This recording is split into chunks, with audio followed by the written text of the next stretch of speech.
ঢাকার উত্তরার দিয়াবাড়ি এলাকায় গত ২১ জুলাই বাংলাদেশ বিমান বাহিনীর একটি যুদ্ধবিমান বিধ্বস্ত হয়। দুর্ঘটনায় প্রাণ হারান ফ্লাইট লেফটেন্যান্ট তৌকির ইসলাম ওরফে সাগর। এই দুর্ঘটনার পর সামাজিক যোগাযোগ মাধ্যমে দুটি ভিডিও ব্যাপকভাবে ছড়িয়ে পড়ে, যেখানে দাবি করা হয় ভিডিওগুলোতে তৌকির ইসলামের স্ত্রী কথা বলছেন। একটি ভিডিওতে দেখা যায় এক নারী আবেগঘন কণ্ঠে বলছেন, আমি কখনো ভাবিনি এত তাড়াতাড়ি আমার স্বামীকে হারাবো।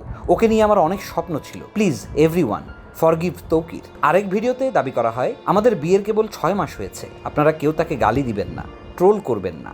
ভিডিও দুটি ফেসবুক, টিকটক, ইনস্টাগ্রাম ও ইউটিউব সহ বিভিন্ন মাধ্যমে প্রচারিত হয়ে মিলিয়ে প্রায় ১,৩৫,০০,০০০ বার দেখা হয়েছে এবং হাজার হাজার ব্যবহারকারী প্রতিক্রিয়া জানিয়েছেন। তবে রিউমার স্ক্যানার টিমের অনুসন্ধানে এসব দাবির কোনো সত্যতা পাওয়া যায়নি, বরং ভিডিও বিশ্লেষণে দেখা গেছে উক্ত ভিডিও দুটির নারীর মুখ, কণ্ঠ ও অঙ্গভঙ্গিতে অসঙ্গতির উপস্থিতি রয়েছে, যা কৃত্রিম বুদ্ধিমত্তা বা এআই প্রযুক্তি ব্যবহারের লক্ষণ। ভিডিও দুটির পরিবেশ, পটভূমি ও আলো ছায়ার অসঙ্গতিও এটিকে বাস্তব না হওয়ার সম্ভাবনা নিশ্চিত করে।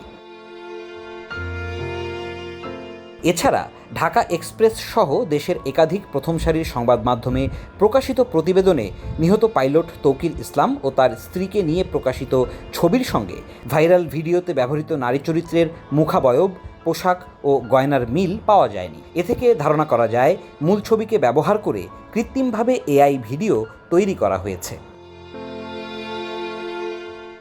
ফ্যাক্ট চেক অনুসন্ধান বলছে, সামাজিক যোগাযোগ মাধ্যমে প্রচারিত দুইটি ভিডিওই পাইলট তৌকির ইসলামের স্ত্রীর আসল বক্তব্য নয়।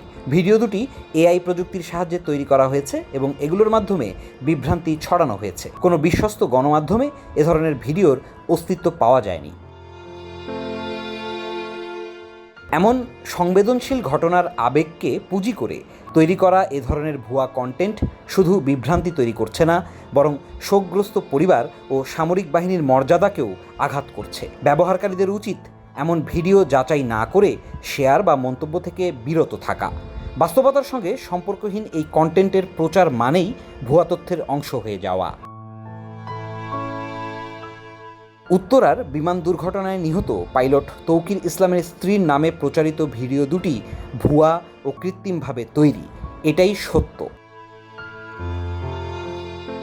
News desk, Dhaka express.